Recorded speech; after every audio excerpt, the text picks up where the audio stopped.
Kita baru sadar di dalam memory card itu tuh ada sesuatu yang berbahaya. Foto Bro Rian lagi bugil dia begini. Ini apa contoh BNB? Ya. Oke, kripto. BNB dari 600.000 gue jual di 9 juta. Nah, Oke. Bedain satu ngeluh, satu bersyukur. Ya. Walaupun hari lu sama, tapi ketika mindset lu yang satu ngeluh mulu, yang satu bersyukur, pas digabungin itu outcome-nya berbeda.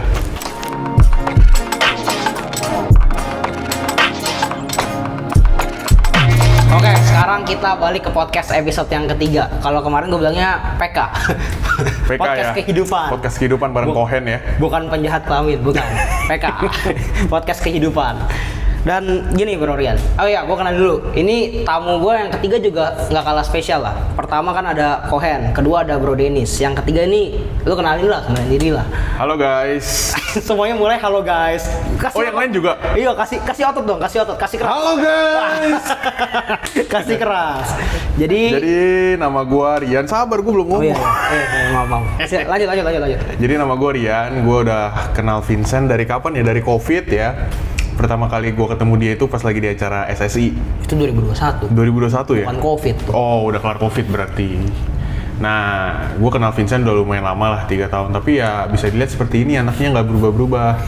Jadi bagus lah, walaupun finance-nya meningkat, perilakunya tetap sama. Kasih tahu dong, lu pekerjaannya apa? Kan lu trader profesional kan? Mana? Lu trader yang di Cina itu kan, yang di underground itu kan? Oke, jadi gini. Kerjaan gue sekarang itu biasanya content creating, ya. Terus juga sekarang gue mulai nge-trade ya, teman-teman. Gue mulai trading forex, trading crypto. Padahal sebelumnya dulu di 2021, 2022 itu gue masih anti trading. Jadi istilahnya gue masih batu lah, ya. Gue ngatain Vincent, nih lu ngapain sih trading pakai garis? Ya. Sedangkan kalau misalkan gue dulu udah trading ya, gue belajar gitu, mungkin gue lebih pro lagi ya sekarang ya. Udah sekarang aja udah pro. Enggak, mana? Sekali cuan kan 7.000.000.000 dolar gitu. Tapi demo. Nah, ini Bro Rian juga seorang bodybuilder ya. Nggak ada guys, ini kalau lihat no. Bodybuilder mungkin di tahun 2020 lah, 2020-2021 lah. Ya mereka banyak yang nggak tahu gitu kan. Dulu kan kita waktu gua mulai ngonten ya, kan kita sering waktu kita mulai ngonten bareng kan gua megang memory card kan kemana-mana kan. Oke. Nah itu jadi memory cardnya nih itu sangat spesial, kayaknya gua tahu nih mau arahnya kemana. Memory cardnya nih sama gua jatuh hilang di Grab gitu ya. Ya pokoknya di Grab gua jatuh hilang. Ya udah gitu, kita merelakan. Tapi waktu malam-malam gue bahas sama Bro Dennis ya, kita baru sadar di dalam memory card itu tuh ada sesuatu yang berbahaya. Foto Bro Rian lagi bugil dia begini. Jadi itu kalau misalkan abang Grabnya nonton ya, tolong dibalikin ya bang ya.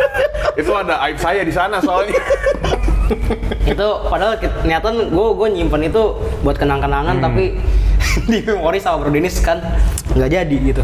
Lanjut lah. Ini jadi gue mau kasih tau dulu nih. Gue mau kasih tau ke lu kalau misalkan podcast ini dibentuk sebenarnya buat ngobrol nyantai biar ya inilah maksudnya mereka tahu lu kalau misalkan di dunia, maksudnya lu kan mereka pasti kenal kita sebagai kalau nggak trader ya content creator kan, atau investor antara tiga ini.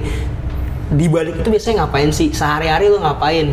Apakah lu judi online atau judi online? Ada lah ya. Di mana? Enggak lah. Lu jangan sembarangan ngomong lu, ntar dicari beneran lu. Iya, jadi maksudnya orang pasti pengen tahu lah, kayak lu ngapain aja. Kan kalau gue berani taruhan bahkan. Gue berani taruhan. Ini yang nonton nih kebanyakan. Itu kalau buka posisi dilatin terus. Nah, itu maksudnya 24 hour ya, dilatin terus. itu nggak sehat lah. Nggak ada kehidupan gitu. Nah, gue mau kasih tahu gitu, kalau misalkan lu jadi trader nih, itu sebenarnya harus ada kehidupannya. Bener. Gitu. Karena gue sempat ngebahas sama Bro Dennis. Ini sorry nih bentar. Sebelum gue lupa, karena ini penting. Karena lu belum dengar. Ini lu belum dengar. Waktu itu gue ngobrol sama Bro Dennis berdua, udah kayak lagi pacaran lah. Jam 2 pagi kan ngobrol. Vin, lu tahu nggak kenapa dari dia kalau udah serius gitu kan, Vin, lu tahu nggak kenapa trader di luar sana badannya jadi? Wah, kenapa tuh? Karena mereka tuh disiplin. Karena mereka olahraga semua disiplin segala macem, jadiin badan, pokoknya build habitnya disiplin. Ya kayak gini lah ceritanya. Jadi Belum kelihatan. jadi nih. Jadi maksudnya mereka disiplin akan sebenarnya nggak harus ini ya, maksudnya nggak harus kayak nge-gym segala macam, tapi lu build something yang lu bisa disiplin gitu. Karena lu kan kalau trading juga harus disiplin sama trade plan lu, Ya, risk betul. plan lu semua kan gitu kan. Jadi kayak gitu, dan menurut gue menarik gitu. Kenapa menurut gue menarik? Karena Bro Dan ini salah satu orang yang disiplin gitu. Oke. Menjalani sebenarnya enggak ya. Enggak loh, dalam menjalankan habit Ya. gitu. Karena mereka mungkin nggak tahu. Kan lu mungkin kalau ngomong kan ke gua, ke Bro Dennis doang kan. Maksudnya ke kita doang gitu. Tapi mereka nggak tahu gitu. Kalau misalkan tahun lalu ya, apa 2 tahun lalu yang lu bilang sebelum ketemu gua, yang lu bener-bener kayak makan Oh, bersih, ya, yang makan oke. bersih itu butuh disiplin. Coba lu ceritain dulu lah kamu. Nah, jadi gini, sebelum gua ketemu Vincent di 2020-2021, gua kena COVID. Ya, itu titik terendah dalam hidup gua kalau kata teman kita lah. Ada titik Nah, jadi kena COVID ya, teman-teman ya. Di sana gua di isolasi, apa sih namanya? Di apa sih namanya? Gue lupa ya. Pokoknya di Isolasi, ya, di isolasi mandiri, isoman. Isoman. Nah, ternyata usut punya usut, sakit gue makin parah. Jadi gini teman-teman, gue kalau ngeludah biasa nih ya, gue ngeludah biasa, itu darah semua. Jadi waduh, udah serem banget kan. Terus dicek lah di ronsen. Pas di ronsen, paru-paru gue, wah, setengahnya udah putih bos. Ya, jadi tinggal setengah lagi lah yang masih bisa dipakai gitu ya. Tinggal bentar lagi ya berarti. Bentar lagi itu kalau misalkan kena COVID lagi ya turu lah. Turu. Nah, jadi Nggak ada Brorian. jadi abis itu gue udah berniat setelah kelar COVID, hal yang paling gue mau lakuin pertama adalah cut makan banyak buah. Ya karena kenapa? Karena COVID ini dia lebih parah itu ke orang yang overweight, which is gua. Ya. Waktu di zaman itu gue lebih gendut lagi daripada sekarang, walaupun sekarang ya agak gendut gitu ya. Pokoknya six pack-nya kakak. enggak lah, enggak ada nih, mas udah kayak ibu hamil ya. Pokoknya di 2020 itu gue jauh lebih gendut lah. Jadi di sana gue mulai fokus nge-gym ya, gue fokus nge-gym selama kurang lebih ya 2 tahun lah. Ya 2 tahun. Fokus itu. Dimana hampir nggak ada hari yang putus, kecuali bener-bener nggak bisa. Jadi misalkan gue nge-gym 7 hari full, setiap hari gue nge-gym. Dan makanan gue itu juga gue cut semuanya. Jadi gue cuma makan ayam, kentang, tahu, wortel. Ayamnya ayam telur. apa? Ayamnya ayam apa? Kasih tahu. Ayam rebus tanpa gula, tanpa garam, tanpa kecap. Nah, itu. Jadi ntar direbus dipikirnya semua. ayam goreng yang Oh iya benar. Jadi semuanya itu pure tanpa garam, nggak ada rasa. Gue itu makan 2 tahun kayak gitu. jadi kayak COVID tuh 2 tahun. Nah ya, berhasil tuh, berat badan gue turun, badan gue lebih jadi, dan lain-lain. Nah setelah itu, ini Berarti bener, sampai situ maksudnya gue mau kasih tahu gitu. Sampai situ kan maksudnya lu disiplin lah. bener, itu gue merasa diri gue sangat disiplin. Nah, itu. Karena apa? Karena ketika lu udah menjalankan sesuatu ya teman-teman ya, lu udah disiplin sama sesuatu, lu fokus sama sesuatu, itu nggak ada yang namanya lu bisa slack off. Oh. Itu yang pertama ya. Jadi kalau misalkan lu mau fokus ke sesuatu tapi lu slack off, berarti itu lu nggak fokus. Ya, berarti itu lu cuma Apa? angkat tai ayam lah. Kata tai ayam. Awal-awal, oh iya nih seru nih, gue bakal lakuin ini, tapi di tengah-tengahnya drop gitu. Sedangkan kalau gue bener-bener fokus nih kayak gue ya, karena gue batoknya pun berdarah, gue batuk berdarah, gue buang liur aja berdarah, teman-teman ya. Itu di sana gue udah mikir ya udah, kalau gue nggak fokus gue mati gitu teman-teman. Jadi ya mau nggak mau harus fokus gitu. Oke, ini kan kita berarti kan lu udah disiplin nih segala macam. Ya. Itu 2000 berapa berarti? Kurang lebih 2000. Itu 2021 sampai 2023 lah. Oke, 2021 2022. Ya. Kan itu disiplin nih, itu udah disiplin nih. Tradingan lu gimana? Nggak usah gimana profit atau loss atau Oke. apa gimana? Ya, di 2021 2022 teman-teman itu gue belum trading, istilahnya belum trading pakai teknikal lah. Jadi gue pure fundamental. Oke. Trading pun gue jarang ya. Sebenarnya gue kalau di tahun 2021 2022 2023 itu cukup jarang, tapi gue lebih ke swing dan juga invest. Swing trade ya. Swing trade dan invest. Contohnya apa? Contohnya adalah gue sangat disiplin dalam nge-hold. Nah, Oke, ketika orang lain nggak hold ya, gue hold. Contohnya apa? Contoh BNB. Ya. Oke, kripto. BNB dari 600.000 gue jual di 9 juta. Nah, Oke. Ya itu waktu di peak bull market kemarin. Terus trading saham juga nggak kok. Trading justru gini. Gue cuan banyak di saat gue di rumah sakit dan di saat gue isoman. Kenapa? Karena gue bisa fokus. Itu jawaban nomor satunya. Benar. Lu diisolasi dari komunitas, lu isolasi dari istilahnya keluarga lu, dari teman-teman lu, dari semua gangguan, noise ya. Itu gue cuan, ya. Mulai dari apa? MTech. Oke, mulai dari MTech. Terus juga adalah yang DMMX. Ini gue sebut sedikit ya teman-teman, tapi bukan call untuk beli tolong sekarang. di-endorse ya, tolong di-endorse. Terus juga lumayan banyak lah MTech, saham-saham teknologi dan juga istilahnya bank digital. Ya. Itu gue lumayan dapat banyak sih. Kenapa? Karena ya itu tadi gue sendirian tanpa gangguan, gue bisa analisa secara detail gitu ya. Jadinya apa yang terjadi? Cuan luber. Disiplin, cuan, gitu. Disiplin, fokus, jadinya cuan luber. Bener, jangan udah lu buka satu posisi nih kayak Vincent nih sekarang ya. Itu dia lagi cek posisi tuh ya? Gue sih lagi cek question box, gue lagi cek question box loh. Ini soalnya ada pertanyaannya gue nggak bisa ingetin di otak gue nih, susah banget gitu. Jadi intinya pas lu udah buka posisi, set TP SL forget. Asik. Oke. Gue penyesalan gue di tahun ini, bukan di tahun ini, bahkan di 2 bulan ini teman-teman. Gue balik lagi ke setelan pabrik. Mungkin karena istilahnya gue baru trading di MT5 ya. Jadi gue set TPSL dan gue kadang ya cek juga gitu. Waduh, ini kalau rugi gimana nih? Wah, kalau profit gue kegerus nih. Kalau misalkan sampai SL, padahal udah mau hit TP gitu. Gue cut dulu. Ini beda ya, dia ngecek posisinya sama kalian yang mantengin terus beda nih, gue kasih tahu. Ini beda ya. Iya, jadi hidup kalian itu, kalaupun kalian trader teman-teman, hidup kalian tuh nggak semuanya di depan chart. Ya. Lu mau jadi apa? Penjaga lilin 24 jam. Karena kalau misalkan lu liatin chart, apa yang terjadi? Nggak ada yang terjadi. Benar. Lu mau ngeliatin chart setiap sejam sekali sama 5 menit sekali, hasilnya juga itu aja. Bener. Gini nih, ya lu udah mau kena SL nih kan? Logik, misalnya contoh kita long gold nih ya, SL lu di 2450, contoh gitu ya. Lu liatin terus. Waduh, udah mau kena SL gua nih, Lu turunin SL-nya karena apa? Karena lu FOMO, lu liatin terus. Takut. Aduh, udah mau kena SL, lu turunin lagi. SL-nya makin gede. Ternyata hit SL kedua lu yang lu turunin. Bandingin sama lu nggak liatin SLTP ya. SL-nya kena ya udah. SL-nya kena ya udah, misalkan yang tadinya rugi $50 ya. Karena lu pantengin terus, lu jadi FOMO, otak lu jadi kotor, otak lu jadi mikir terus gitu ya. Terus lu jadi ragu, lu jadi galau, duh ini gimana? Aduh lihat merah terus ya. Lu tarik lagi ke bawah misalnya jadi $80.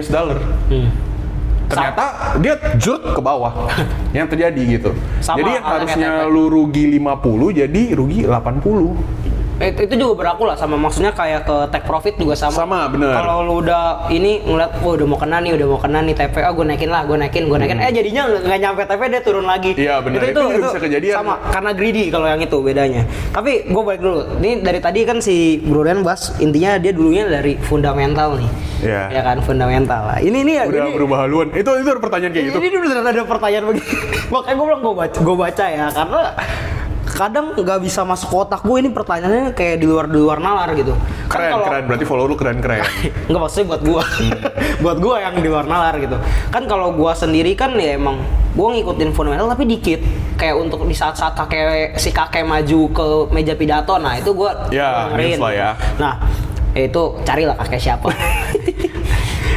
Nah, ini jadi ada nanya gitu. Dia sebenarnya pengen belajar. Gue tahu ini gue bantu, makanya gue bantu tanyain. Dia minta rekomendasi modal awal mencari fundamental dari referensi segala macem. Jadi kayak lu bilang kan lu fundamental segala macem nih.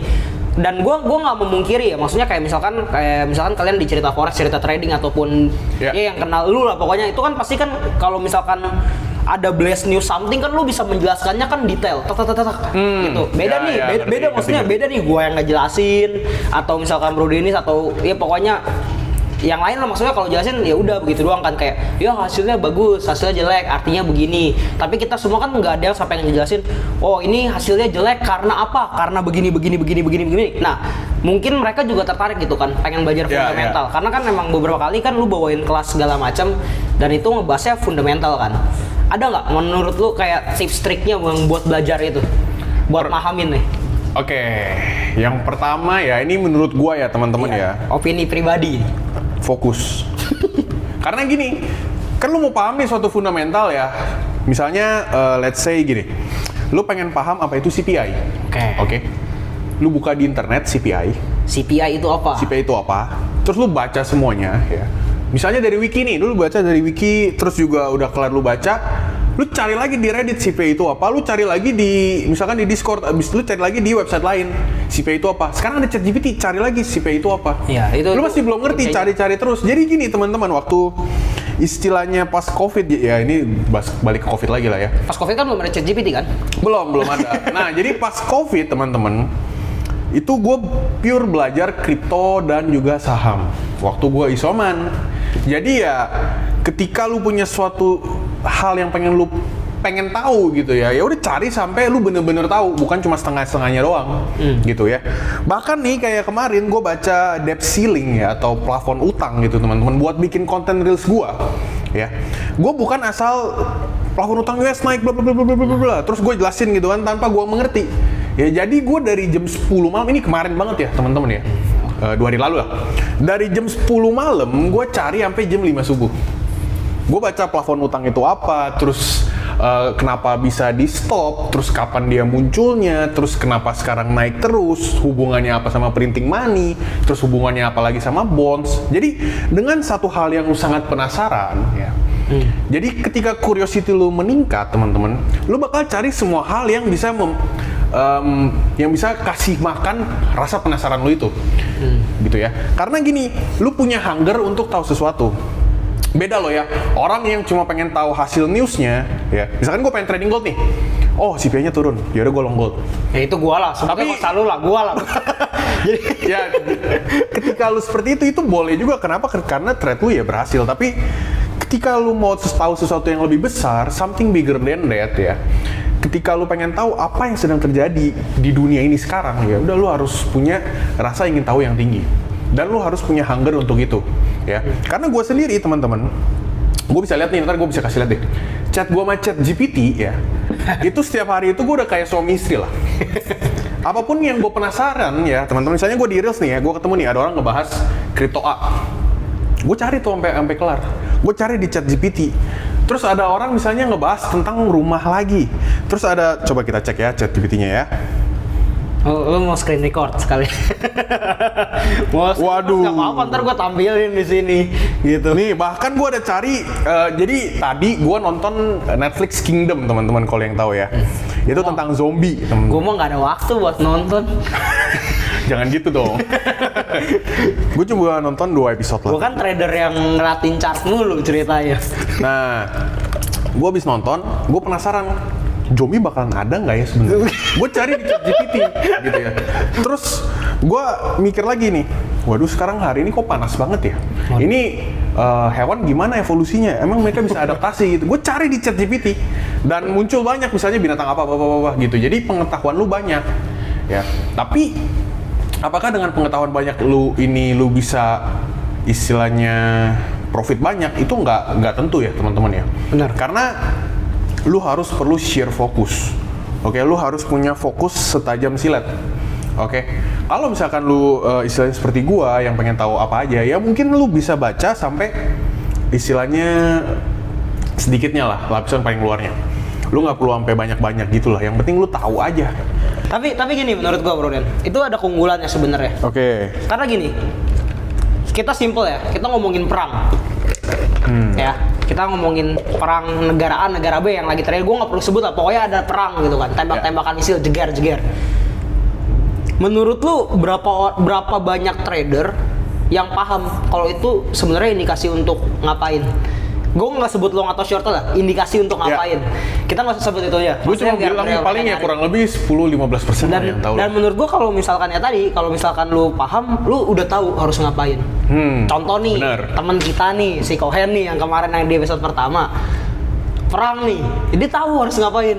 Kita harus ngambil posisi ini. Kayak misalkan ya simpelnya gue sebut aja lah. Misalkan ngambil posisi long nih. Long gold nih, komoditi.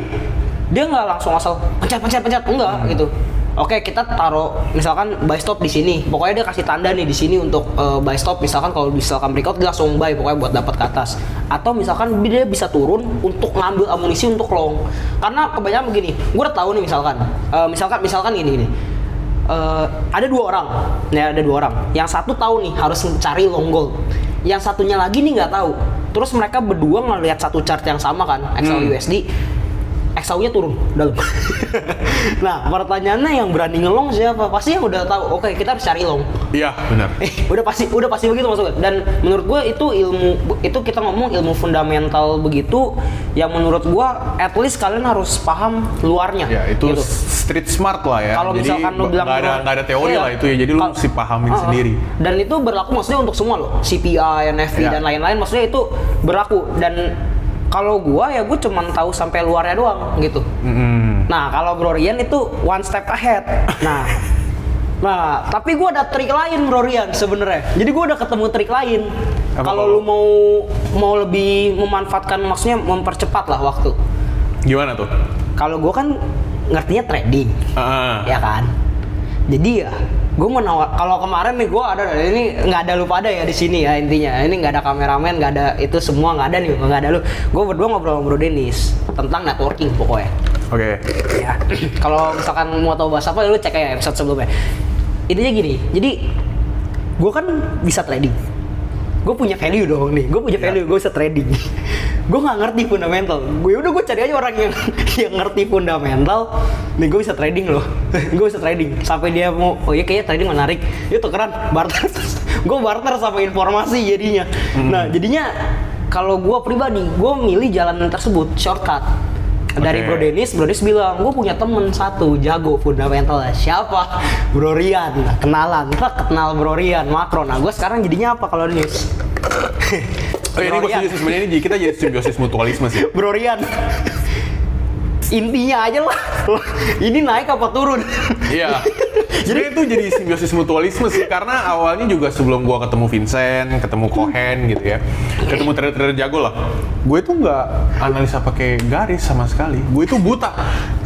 Support resist aja gua nggak tahu, teman-teman. Ya. Jadi kalau misalkan lu batu gitu ya udah lu nggak bakal istilahnya nggak akan kebuka pintu baru lah. Iya benar. Oke. Karena gini, ketika gua paham fundamental, ada satu key points yang gua missing. Kapan lu entry, kapan lu exit. Benar. Misalnya lu tahu nih, wah ini bakal naik nih, ada perang nih kayak gold gitu ya. Misalnya, wah ada perang nih, gold bakal naik. Ya udah lu cuma tahu bakal naik. Tapi nggak tahu entry. Tapi nggak tahu TPSL-nya. Benar. Berbanding terbalik dengan si misalkan trader yang cuma ngeliat teknikal tapi nggak pakai fundamental. Yang tadi dibilang gold turun, tapi dia nggak tahu arahnya mau kemana gitu ya. Jadi dengan gua dan Vincent itu jadi simbiosis mutualisme. Gue yang awalnya nggak ngerti teknikal, jadi gue tertarik, gue belajar gitu. Dan ketika lu semakin punya banyak informasi di market, teman-teman ya, lu akan meningkatkan win rate lu. Benar. Di setiap trade. Imagine kayak Thanos deh, Infinity Stone. Thanos. Lu belajar makroekonomi, lu belajar fundamental, lu belajar teknikal, lu belajar astrologi, lu belajar lagi time trading dan lain-lain itulah ya. Jadi amunisi lu semakin banyak gitu. Sama halnya kayak ketika lu mau perang gitu. Market itu kita perang ya teman-teman ya. Tapi kita bukan perang bacok-bacokan, kita perang duit siapa yang lebih kuat nahannya. Oke?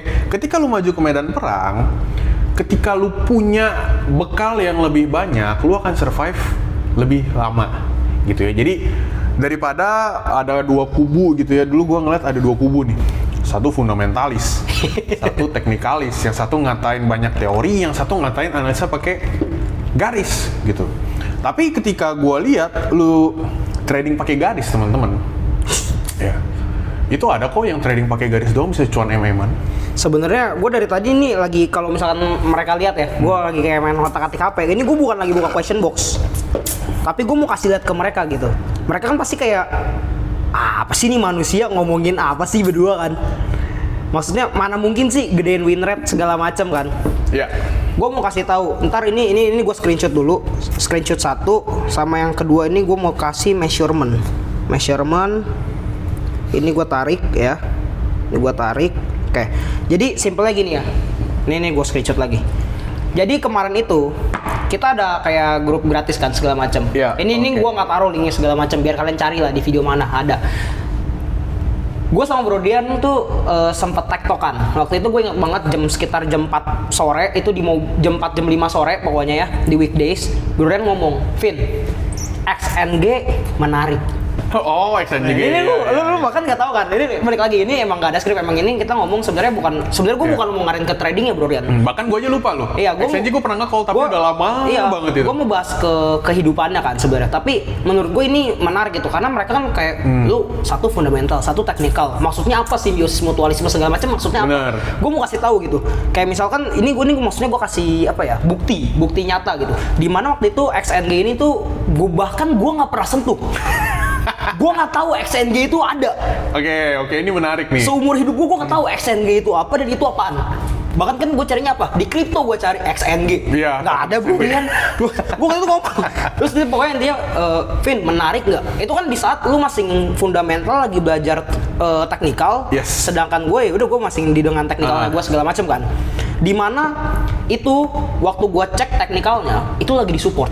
Udah bener-bener support kuat, support terakhir. Dan gue bilang, ini sih menarik nih untuk lo risk reward 1:2 aja, mantep. Ini time frame weekly gue kasih tahu ke kalian. Dan itu kita call. Ada di grup ya? Itu di call di grup. Itu ada buktinya kan? Ada buktinya juga. Itu ada buktinya. Dan gue tanya, emang kenapa? Ini kan komoditi masalahnya. Emang kenapa Bro Rian ini lu suruh gue cek ini, emang kenapa? Karena fundamentalnya bagus, Vin, untuk di long juga. Dia kasih tahu, dijelasin semua kan. Oke, fundamental bagus buat long, teknikal bagus buat long. Terus apa reasonnya gue nggak entry gitu? Dan ini disupport maksudnya, risk reward 1:2. Dan kalian tahu apa yang terjadi ya? Dimunculin lagi ya, tolong editor, teng. Nah, itu dia udah jadi segitu. Jadi kita entry bener-bener di bottomnya, nah dia naik sampai ke TP, risk reward 1:2. Lu tau nggak 1:2 ya berapa? Berapa? 60%. Tuh, XNG 60%, bayangin ya teman-teman. 60% di komoditi yang jarang dibahas. Jarang dibahas. Dan gue inget banget, itu di bulan Maret sebelum kita pergi ke Bangkok. Sebelum kita pergi ke Bangkok sampai kita pulang ke Bangkok, itu masih ke open posisi gue. Selama itu guys, beneran selama itu. Makanya kan tadi gue ceknya ke time frame weekly, ini signalnya nggak ada ya, tapi tadi gue ada screenshot lagi. Intinya itu beneran naik. Emang sih ada kocokannya kayak ini kuat nggak ya. Waktu itu bahkan gue inget banget, gue sampai call 2 kali karena menurut gue, wah ini udah kelamaan nih untuk anak grup, mana pada tahan sih. Gue suruh pause dulu, terus cari entry lagi, dia turun, kita entry lagi long, tapi gue tetap masih punya gitu dua-duanya. Dan 60% gede banget berarti di komoditi 60% ya? Gue jujur di 30 atau 40%, gue lupa. Tapi tetep aja, maksudnya even lu ngomongin risk reward jadi 1:1,5 dong segala macem. Itu lu coba dah, maksudnya lu coba dapetin satu trade. Ya, lu dapetin satu trade 40%, 60% di chart gitu. Dan ini kita ngomongin bukan kripto gitu. Susah di komoditi. Cari komoditi. Lu bayangin gold dari 1000 ke 1600 dalam beberapa minggu doang gitu ya. Nah, itu lu coba lu tahan. Kan kalau misalkan naik turun ya kita getar juga, tapi ini masalah one way. Dan menurut gua itu adalah salah satu simbiosis mutualisme yang ya itu bukti maksudnya ke kalian. Jadi kalau misalkan gue yakin lah anak grup kita ya, itu pasti ada yang nonton nih video. Okay. Dan gue yakin mereka pun yang bener-bener lama, biasanya yang nonton duluan kan yang lama-lama nih, yang seniornya. Tuh mereka pasti ya pernah ngeliat kita nge-call XNG. Gue bilang, gue bahkan waktu sampai itu gue ngomong di live, coba lu cari deh grup mana. lu cari. Gue ngomong begitu, gue ngomong di live. Dan lu bisa cari gitu, bukti validasi semua ada gitu. Yang nge-call pair nggak jelas di bottom. di bottom. Dia naik, itu menurut gue nih. Karena itu kan gue bilang, waktu itu di bangku kan kadang gue lihat deh Bro Rian. Wih, lihat lo ya cuan. Karena itu gue bahkan bisa bilang, bahkan gue kadang bukan kadang, setiap ketika ketemu orang segala macam gue bilang, gue pamerin, lu lihat no. Ini bahkan cuan gue nih yang los bulan 1 bulan 2 nih ketutup, ke cover, sama cuannya cukup untuk 1 tahun. Jadi sebenarnya tahun ini gue nge-trading nggak masalah. Itu karena karena SNG gitu. Maksudnya di sini gue nggak perlu trading untuk kehidupan gue yang kebutuhan umum, karena udah dipenuhi dari SNG gitu. Dan itu menurut gue salah satu simbiosis mutualisme yang kita sebut gitu. Tapi balik lagi, gue nggak mau ngomongin trading sebenarnya di sini. Oke, itu berarti cuma intermezzo. Nah, gue mau tahu dari lu, udah habis. Kameramen, minum air. Air putih. Ya udah. Oke, isi air putih sudah selesai. Tiba-tiba penuh lagi. Ting.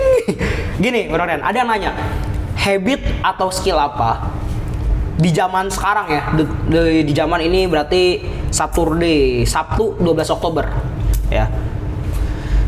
Yang bisa buat cari modal biar dia bisa buat trading forex. Ini lu terserah, ini pertanyaannya pertanyaannya cuma habit atau skill apa di zaman sekarang yang bisa buat cari modal untuk trading forex. Skill yang perlu adalah pasang muka tembok. Oke. Karena ketika lu belum punya modal, kerja apa aja, lu harus kerjaan apa aja. Ya. Muka tembok itu, ini gue juga ngomongin diri gue sendiri ya teman-teman ya. Jadi lu harus punya muka tembok dan juga istilahnya lu bisa work under pressure. Contoh gini, menurut gue mental habit dan skill gue itu ditempa pas gue lagi kuliah. Ya, jadi gue di semester 5, teman-teman, semester 5, 6 lah, kurang lebih 5, 6, 7 lah. Itu 1,5 tahun terberat menurut gue. Ya, tapi mungkin nggak seberat Cohen lah. Kalau Cohen kan berat banget gitu ya. BTW mereka nggak tahu lah. Simpel ceritanya Bro Ren ini ada di belakang kamera gitu waktu di episode pertama gitu. Jadi ya dia langsung dengar langsung gitu. Jadi gini, waktu di semester 5, 6, 7 itu bokap gue cuci darah. Oke.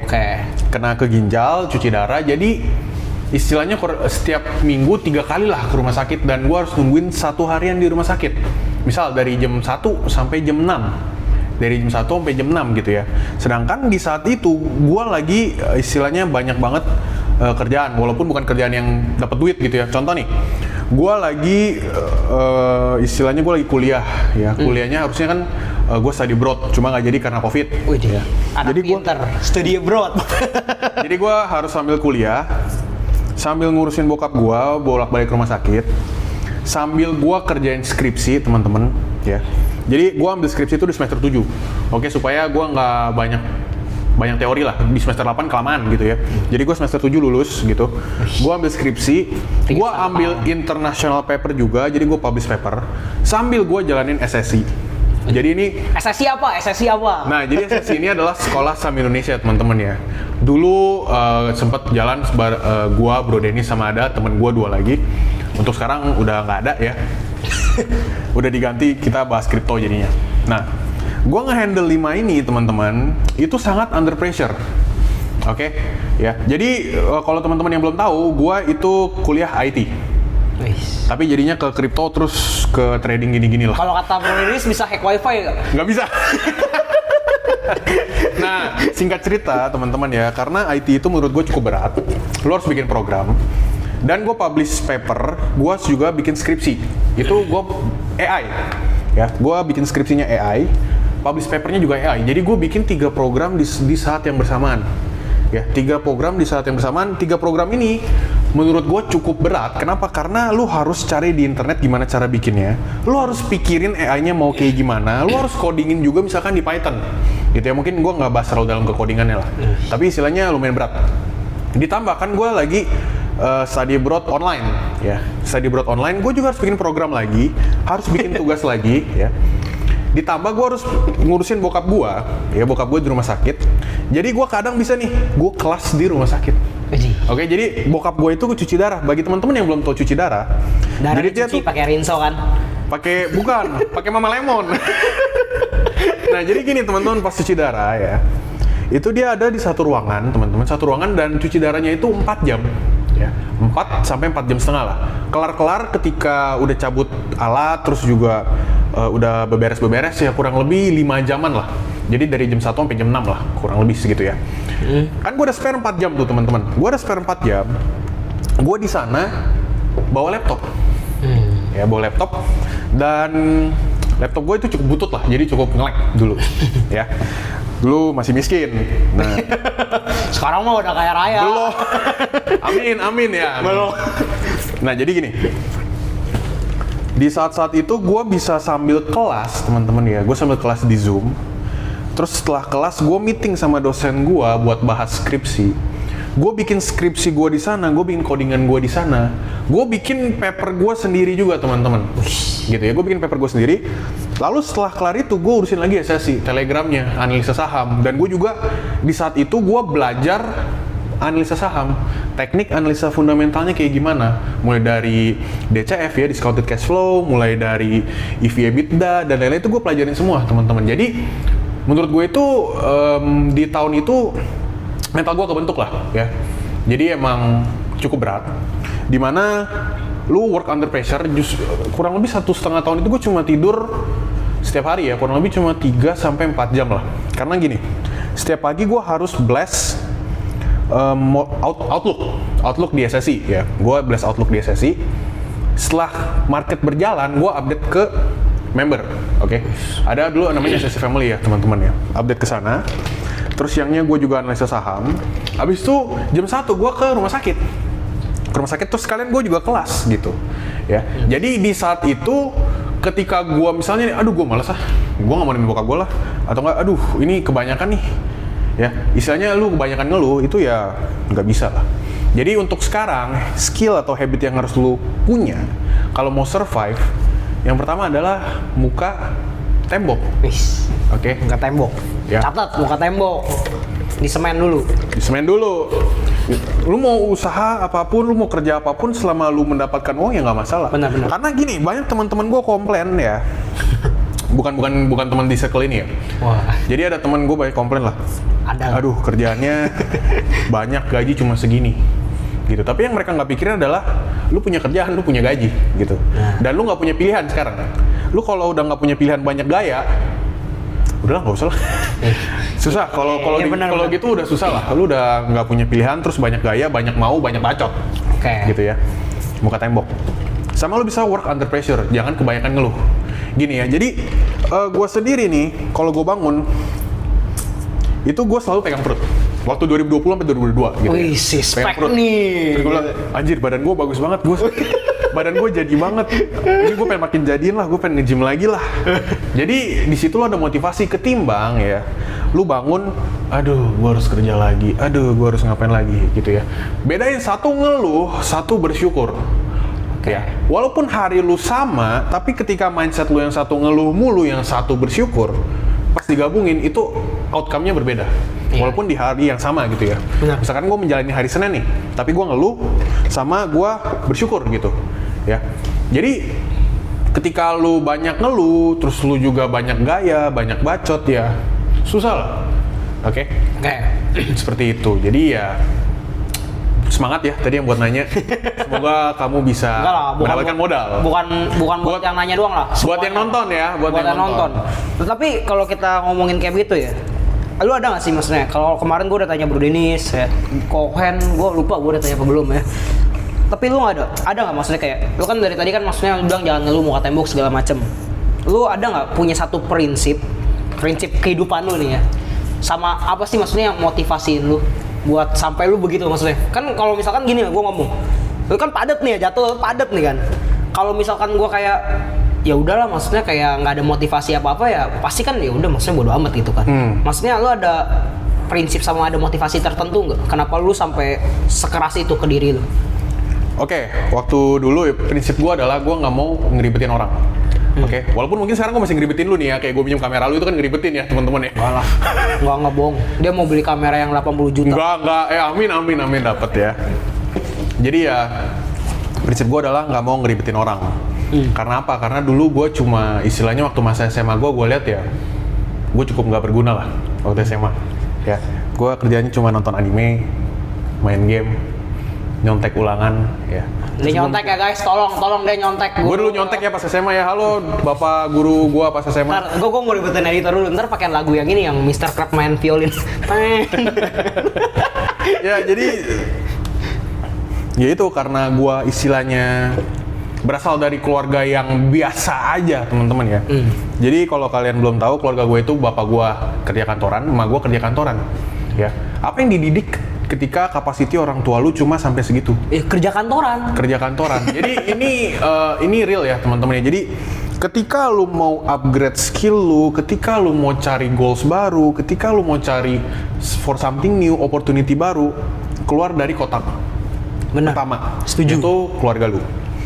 Gini, ya gue bukan ngehina orang tua gue, tapi setelah gue bertumbuh, setelah gue ngeliat apa yang ada terjadi sekarang, kapasiti lu ditentukan oleh orang tua lu, kecuali lu keluar dari rumah. Ya, misalkan orang tua lu usaha bisnismen dua-duanya, apa yang dijelasin ke lu? Bisnis. Ketika orang tua lu pekerja, ketika orang tua lu seorang karyawan ya, ini gue nggak merendahkan orang tua gue, karena gue sangat berterima kasih sama orang tua gue. Mereka udah ngurus gue dari kecil, ya, udah memenuhi kebutuhan hidup gue lah. Jadi mereka sudah menjadi orang tua yang baik gitu ya. Cuma dari segi mindset, dari segi capacity, ya kita harus keluar. Orang tua gue dua-duanya bekerja, ya. Yang ditempa dari dulu adalah, Yan, kamu harus masuk ke perusahaan bagus. Yan, kamu harus masuk ke perusahaan bagus. Makanya apa yang terjadi pas gue kuliah? Belajar. Sampai setelah COVID, makanya gue bilang COVID itu mengubah segalanya. Mindset gue sebelum COVID adalah, gini, gue lulus kuliah, gue study abroad di luar, dapat ijazah, ya. Gue apply kerja di BCA. Widih, Karena bokap gue di BCA istilahnya. Jadi kalau misalkan mau pakai orang dalam gampang. Nah, privilege. tapi ya ternyata ada butterfly effect ya teman-teman. Butterfly effect itu nyata lah. Apa tuh butterfly effect? Butterfly effect itu adalah ketika ada satu hal kecil mengubah jalan hidup lu. Oke. Gua yang awalnya mau jadi karyawan, sampai sekarang gue belum pernah menyentuh kerja di kantor. Wis. Oke. Ini gue bukan membanggakan diri, tapi gue hanya menyatakan kalau butterfly effect itu nyata gitu ya. Oke. Ya dari yang awalnya gue mau kerja kantoran, ya. Kalau kerja kantoran itu menurut gue drive-nya sangat sedikit lah. Ya. Beda drive orang entrepreneur dan orang yang kerja kantoran. Oke, karena kerja kantoran, gue kerjain KPI gue kerjain target gue, kelar dapat duit. Selesai. Sedangkan kalau entrepreneur, gue harus mengembangkan diri, gue harus find something new. Tapi lu tahu nggak? Apa? Tapi lu tahu nggak nih? Ini gue kasih tahu ya. Dulu tuh begitu emang. Gue mau jadi entrepreneur aja lah, lebih bebas. Padahal Waktu jadi entrepreneur itu jadi kerjanya 24 jam. Gue kasih tahu ya. Lu boleh tanya bro, dia telepon jam 3 pagi, gue kadang ya, kenapa? Gue masih jawab. Lu telepon jam 7 pagi, iya masih jawab. Lu ingat gak bro Dennis? Vin, lu jam 6 pagi masih bangun gak? Bangunin gue ya. Jadi jam 6 pagi gue, halo bro Dennis, bangun. Oh iya, udah Vin, thank you, oke mati. Apalagi ketika pas ada harus yang dibutuhkan secara cepat, ya harus dilakuin. Kayak gue, Vin, kita ke Gading Serpong jam 10, gue jemput di rumah lu. Jam 10, ya udah. Padahal gue baru kelar kerja, gue baru kelar makan malam, tiba-tiba ada yang ngechat. Istilahnya harus ada yang dibenerin lah. Ya, benar. Deadline. Vin, gue ke tempat lu sekarang, gue jemput, kita ke ruko, kita rekaman. Loh, kok begitu? Karena ya ketika lu punya usaha sendiri ya, lu jadi bosnya gitu. Iya. Ketika lu males dan lain-lain ya udah. Jadi ya cuma nganggap maksudnya, lu kalau jadi entrepreneur rewardnya enak nih, gede. Ya kan biasanya Yeah. gitu, cuannya gede. Tapi lu harus tahu ada something yang harus jadi pertukaran ya. Ibarat kata apa ya? Gue bilangnya Sacrifice-nya, pasti ada sacrifice-nya. Janganlah, sacrifice terlalu keren bahasa ya. Tumbal. Nah, tuh. Tumbal. Kalau masyarakat Okay. Indonesia kan demennya begitu. Harus ada tumbal ya gitu. Yeah. Gua banyak, gua kan kayak ditanya waktu itu siapa ya? Pokoknya ada nanya ke gua, lu kayak begitu kerja nih, begini, kerja. Kan gua waktu itu sempat udah breakdown gua ngapain aja. Okay. Dan nanya, kok lu kayak begitu? Terus waktu lu main-main segala macam mana ada? Gue kasih tahu ya. Temen gue tuh kehitung pakai jari. Yang sampai sekarang temenan komunikasi sama gue, yang sampai detik ini ya, itu tuh kehitung. Pakai satu tangan nih, ini kehitung. Ini pakai satu tangan nih gue ngomong, udah bukan dua tangan, tapi satu tangan nih kehitung. Nah, salah satunya nih di belakang kamera ini nih, gue kasih tahu. Salah satunya di belakang kamera ini. Gitu. Ini kehitung, jadi kehitung pakai jari dan ya gue beneran coba pick yang menurut gue punya value. Ya. Kalau misalkan menurut gua nggak ada value-nya, nggak ada apanya, terus maksudnya nggak ada yang bisa gua tarik, value-nya nggak ada yang bisa gua munculin, ya ngapain gitu gua terus di situ. Karena itu bakal ngedrain waktu gua dan lain-lain gitu. Ntar pasti banyak yang ngomong, kok lu begitu, kok segala macem ya. Ya itu ada istilahnya itu. Value-nya udah beda lah. Value-nya nggak bisa gitu maksudnya. Gimana ya maksud gua? Gua butuh untuk ya ibarat kata yang mau berkembang, yang mau growth ya udah ayo bareng gitu. Dan itu baru gua ngomong dari temen. Oh, gue juga nggak apa-apa, nggak punya temen. Gue juga pernah ngomong. ini bakal jadi kontroversi. Gue ngomong, gue sama keluarga gue itu gue nggak deket. Oke. Lu boleh tanya ya. Pokoknya ada yang harus di-sacrifice lah. Lu boleh tanya maksudnya. Enggak. Gue nggak tahu sih kameramen gue bisa kalau ngomong kedengeran apa enggak, tapi intinya lu boleh tanya maksudnya ya. Lu cek aja namanya Rico ya, lu carilah Rico Darmawan. Wah, di doxing. Nah, gue doxing. Nah, itu BTW dia yang di belakang ini ya, videographer, kalau mau dipakai boleh lah cari jasanya. Tapi lu boleh tanya maksudnya ke dia.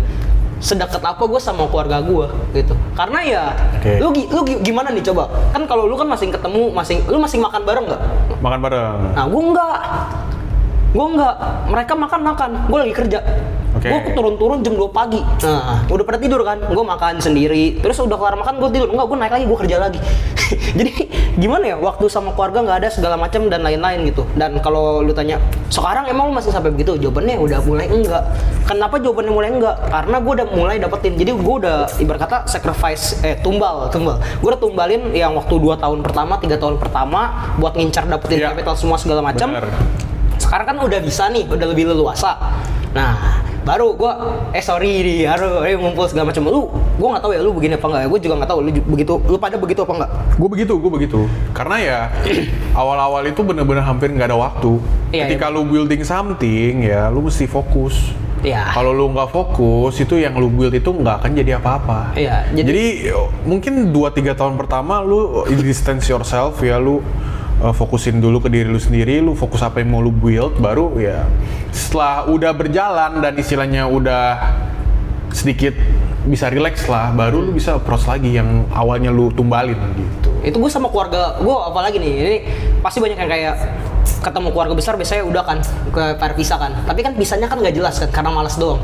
Kalau gue pisah nih, maksudnya kayak menjauh nih, itu bukan karena gue nggak mau, bukannya karena gue mau pisahin karena gue malas atau apa maksudnya, tapi emang karena gue fokus kerja. Iya, ada sesuatu yang lebih penting lah. Jadi itu baru gue ngomong temen, keluarga. Nah, ada lagi yang gue tumbalin, sekolah yang gue gue sekolah, gue lulus, gue S1 nih, muncul jangan lah. Tapi gue lulus sampai S1. Bahkan lu boleh tanya nih, ini contoh nyata ya, ini contoh nyata. Bro Rian kan maksudnya baru kenal gue segala macem. Selama lu kerja bareng gue, pernah lihat nggak gue kuliah? Kagak. Tahu-tahu lulus kan? Tahu-tahu lulus. Gua rasa lu punya orang dalam sih di BINUS. Kagak. Jadi simpelnya gini ya. Kayak Bro Dennis, ada satu lagi namanya Bro Sadrak, ntar bakal gue undang juga ke podcast Ko Kevin ya.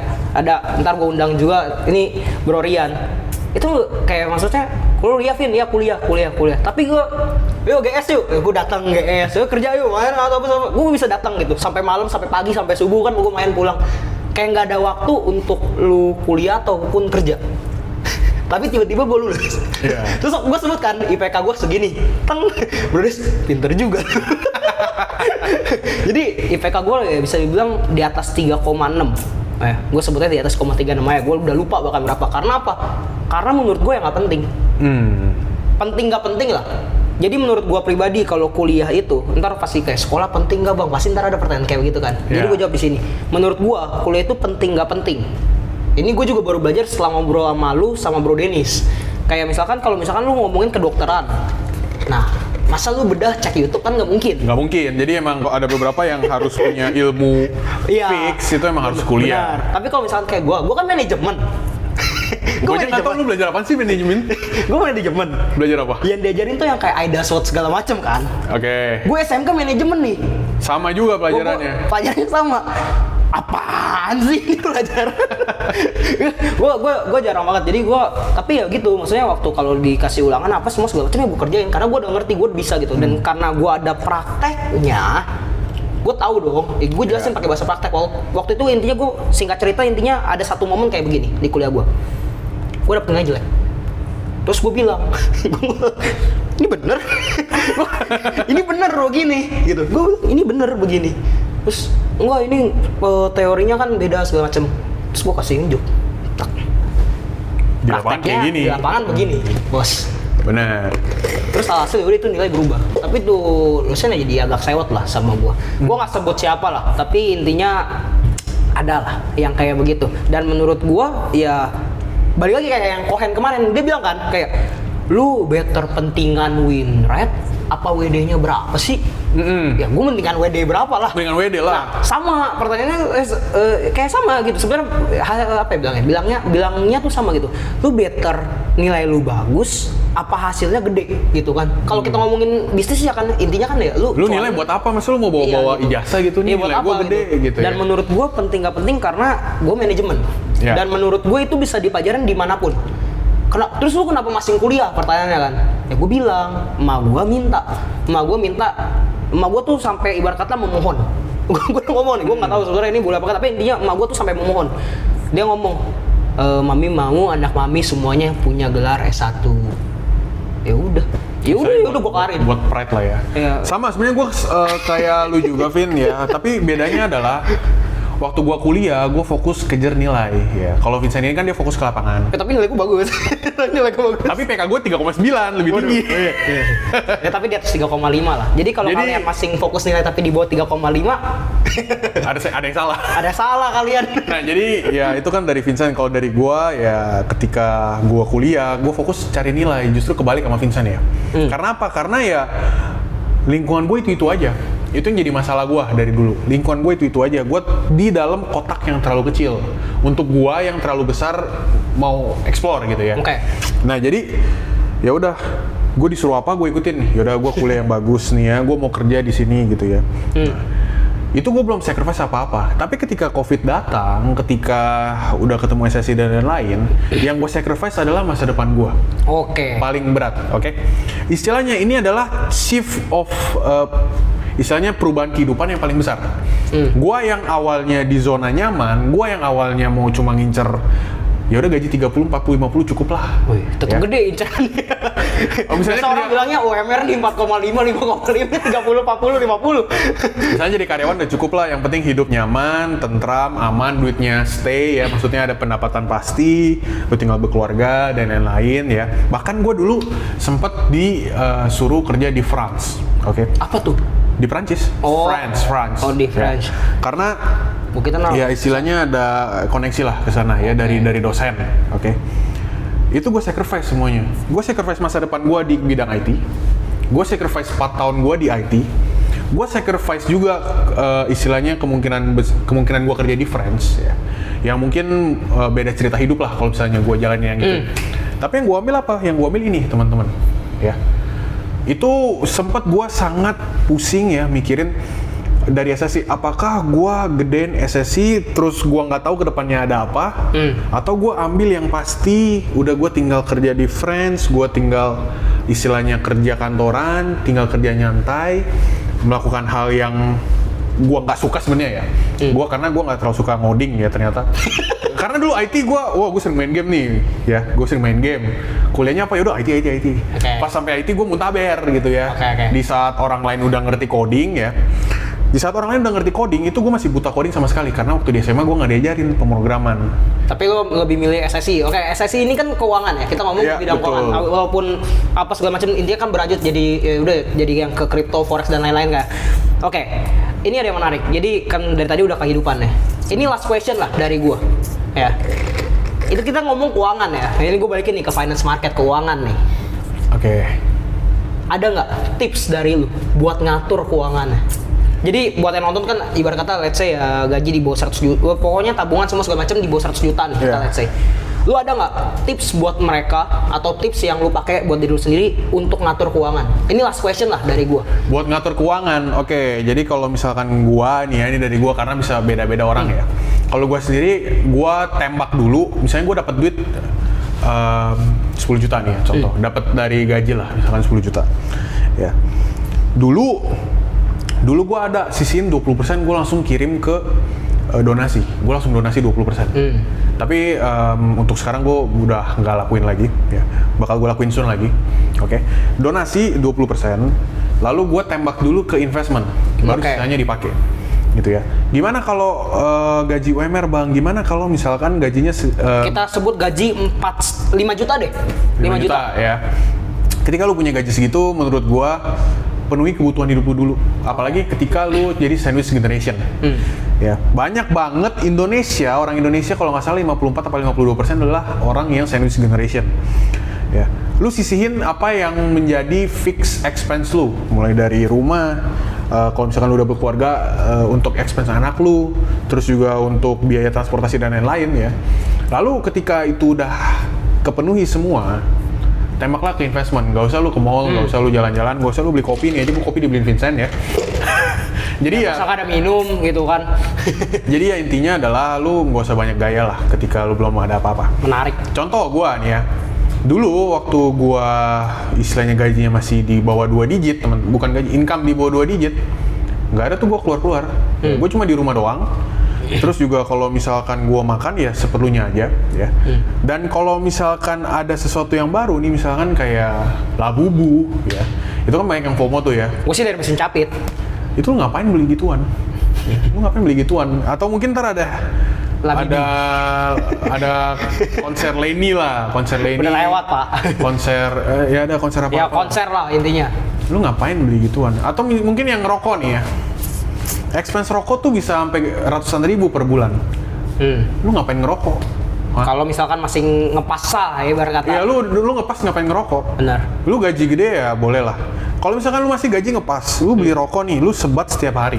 Nah, ya lu buang rokok, udah buang kesehatan lu buang duit, padahal lu lagi pas-pasan. Oke. Lu ngapain ngerokok? Gitu. Karena gini, yang gua lihat ya, orang yang istilahnya masih pas-pasan itu pun masih pada ngerokok. Iya benar. Ngerokok atau enggak yang vape lah atau apalah. Iya, itu karena itu cost yang paling nggak penting. Iya benar. Lu nggak ngerokok lu nggak akan mati ya. Ini yang ngerokok nih ya, lu nggak ngerokok pun lu nggak akan mati. Kalau emang mati kan. Kalau mati ya udah mati lah. Tapi ya cut expense yang emang nggak perlu lah, dan jangan banyak gaya gitu. Contoh misalkan gini deh, lu beli baju aja ya, lu beli baju 100.000 goban cukup lah ya. Apalagi kayak misalkan gini, HP. Ini ya HP. Ini gue beli ketika ya gue udah cukup uang lah ya, misalkan ini berapa? 15 atau 20. Paling ya ketika gue udah punya cukup uang baru gue beli. Waktu gua gaji 2 digit pun, income gua 2 digit ya teman-teman ya, itu gua masih pakai Samsung J21. Gue sih juga pakai brand Android ya BTW. Tapi S20. Gua masih pakai J21. Terus gua itu sampai nge-lag, sampai layarnya pecah-pecah, sampai gua dikatain, sampai gua mau airdrop aja gua kalah sama Bro Dennis. Kalau gua sih pakai ini ya karena Bro Dennis bilang lu buat konten udah ganti lah investment. Intinya karena gitu. Waktu gua di Bali ya, itu namanya ada Frentech. Oke. HP gue lemot, HP Bro Dennis iPhone. Gue mau beli key buat gue sendiri, istilahnya buat token diri gue sendiri, gue kalah sama orang lain. Jadi harga diri Bro Dennis dibeli Bro Dennis. Tapi ya setelah itu karena terlalu banyak berhemat-hemat gitu ya teman-teman ya udah. Emang buat investment, lu buat bikin konten, lu juga buat bikin rekaman ya, itu emang perlu gitu teman-teman. Ya gue lurusin lah ya, lu mau beli something misalkan kayak HP nih ya, gue sebut ya ini maksudnya lu nggak usah lihat ini, gue juga 14 plus maksudnya di bawahnya punya Bro Dennis bahkan ya. Intinya lu mau beli HP yang bagus, itu jangan karena gengsi ya, tapi karena kebutuhannya tuh apa. Kalau emang misalkan lu videographer, lu content creator atau lu apa, dan lu butuh upgrade misalkan ke iPhone ya udah lu upgrade gitu. Tapi dengan catatan jangan sampai lu udah buat ini lu jadi males-malesan lu apa. Cuman sebenarnya buat gengsi doang. Buat apa gitu? Lu menuin gengsi di awal tuh menurut gua nggak penting. Dan ini ada yang menarik Bro Dan, sebelum gua closing ya. Ini ada yang menarik. Kalau kalian beneran nonton episode 1 2 dan sekalian nonton yang ini episode 3, itu sebenarnya ada kesamaan. Apa? Mereka semua ngomong intinya ada satu hal yang sama. Lu pada ada ngomong satu hal yang sama. Ini omongan ibarat kata gue bisa ngomong ya biar enggak ini ya. Ibarat kata gaji 3 digit ke atas dia ngomong semua ya. Simpel aja. Gaji yang udah 3 digit ke atas gitu. Mereka semua punya satu kesamaan. Buat step awalnya Lu jangan banyak bacot, jangan banyak ngeluh, lu pasang muka tembok aja lu. Ya udah lakuin apa aja, kalau lu emang gak punya duit lu lakuin apa aja. Jangan banyak ini gaji sedikit gaji. Karena Bro Dennis juga ngomong hal yang sama. Dan lu tahu kan, kemarin itu waktu yang sama Cohen ya kita nggak ada Bro Dennis di situ. Dan Bro Dennis bisa ngomong hal yang sama. Dan itu adalah menurut gua salah satu bentuk kalau misalkan kayak lu sama Cohen misalkan bisa aja kan ada ngomong kayak, "Oh, lu udah nonton Cohen lu ini gua rekam ini dan ini belum diupload, 1 2 3 ini belum diupload, ini masih tahap editing. Kalau kalian udah nonton ini harusnya ini dulu beruntut udah kelar sampai episode 5 atau mungkin 6 yang udah gua buat." Dan Bro Dennis itu terpisah sendiri, gua berdua doang, nggak ada videographer, nggak ada apa-apa. Dia bisa ngomong hal yang percis mirip. Dan kalian bisa coba cek aja, maksudnya kalian bisa cek ke episode 1 episode 2.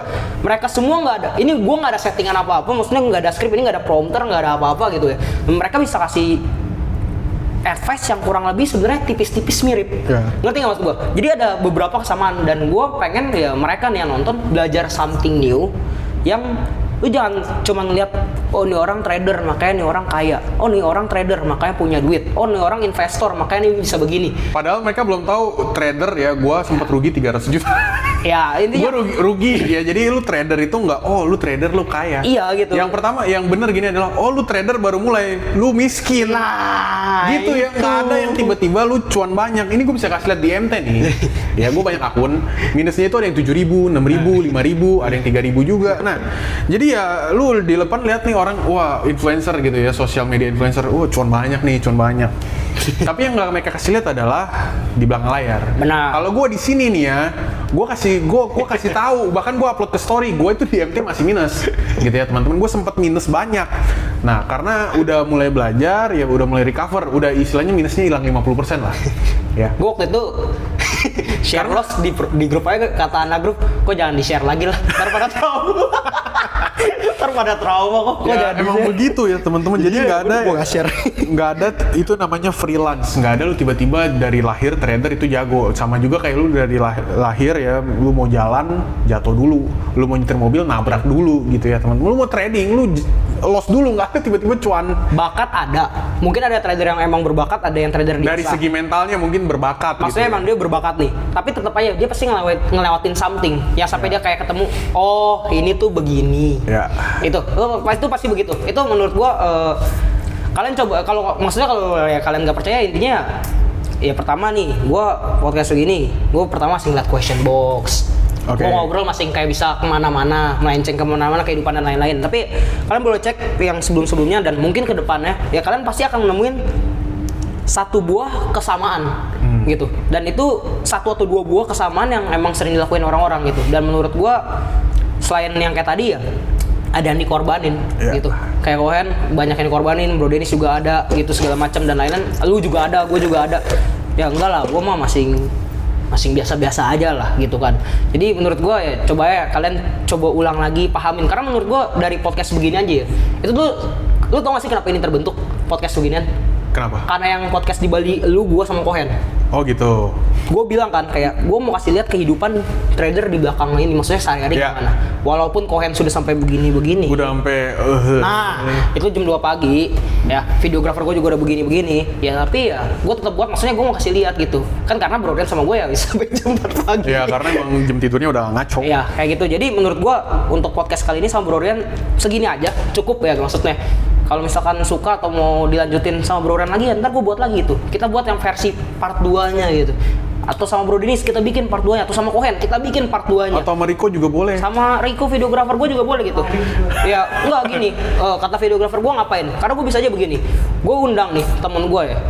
Ini gue ibarat kata gue bisa sampai, maksudnya gue panggil Rico ya panggil gitu, dan gue pasti bisa buktiin maksudnya, dan dia pun bisa ngomong hal yang benar-benar percis sama yang gue, tanpa ya lu mau ngomong ketemu Rico di pinggir jalan tanpa ada gue pun dia pasti ngomong hal yang sama gitu tentang gue ya, karena gini gitu maksudnya ya gue juga begitu. Siapa tahu kan, coba kok lu bahas maksudnya lu gimana dulunya ya, gue bakal bilang lu boleh pastiin. Dan satu hal yang gue bener-bener yakin mereka akan bilang semua sama ya, teman-teman gue bilang sama, gue di sekolah itu di pojokan buka laptop trading view. Guru jelasin, bodo amat, gue nggak peduli. Kenapa? Udah hafal bos. Lu boleh tanya juga, gue setiap ke sekolah nih, tuh palingan cuma dipanggil guru. Kalau nggak jadi guru pengganti tiba-tiba, karena gue ngerti. Terus ya kalau nggak gue lomba. Ini gue buka ya untuk sekolah gue yang di SMK. Yang gue bilang gue mau persiapan lomba gue ke perpustakaan. Itu buka trading view? Itu gue buka trading view, gue trading di situ. Kalau nggak gue main Mobile Legends, gue kasih tahu.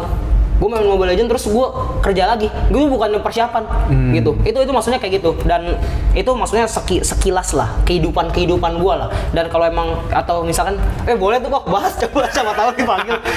Ya udah, gue panggil gitu karena gue banyak ide-ide menarik kayak gue juga ada buat, gue ngajarin temen gue satu lagi dari nol trading. Apaan tuh? Ini apa? Kayak segala macam. Gue ajarin dari nol. Itu udah siap, udah 5 episode udah siap lagi diedit juga. Gue nggak tahu yang ini duluan yang akan diupload, apa yang itu duluan yang akan diupload. Jadi ditunggu aja gitu. Dan gue masih ada gue bakal ada podcast lagi nih. Gue kasih tahu beberapa. Kok Kevin? Oke. Nah, itu lebih menarik kan, lu tahu ceritanya waktu di Bali. Itu menarik gitu. Terus Bro Sadrak itu juga menarik semua. Ini menurut gue menarik lah. Dan menurut gue mereka semua trader enggak? Mereka semua trader dan trading. Mereka juga invest. Aktif trading dan aktif invest. Tapi ya, mereka punya kehidupannya masing-masing gitu. Ntar ya gue panggil lah gitu. Jadi kalau misalkan kalian suka ya tolong di komen aja di bawah, atau ada ide apa yang menarik boleh di komen di bawah. Dan ya udah, kalau misalkan like, subscribe ya gue berterima kasih lah ya. Gitu. Kalau misalkan enggak ya udah, at least kalian dapat something yang bisa dipelajarin dari video ini. Dan gue buat video gini tujuannya apa? Biar ada manfaat maksudnya. Yeah. Jadi gue belajar dari Bro Dennis kayak buat video tuh ada manfaat. Ya gue berharap kalian mendapatkan manfaat dari video ini dan video-video yang lain. Itu segitu aja sih. Sekian dari gue. Terima kasih. Bye bye. Sampai jumpa di episode selanjutnya.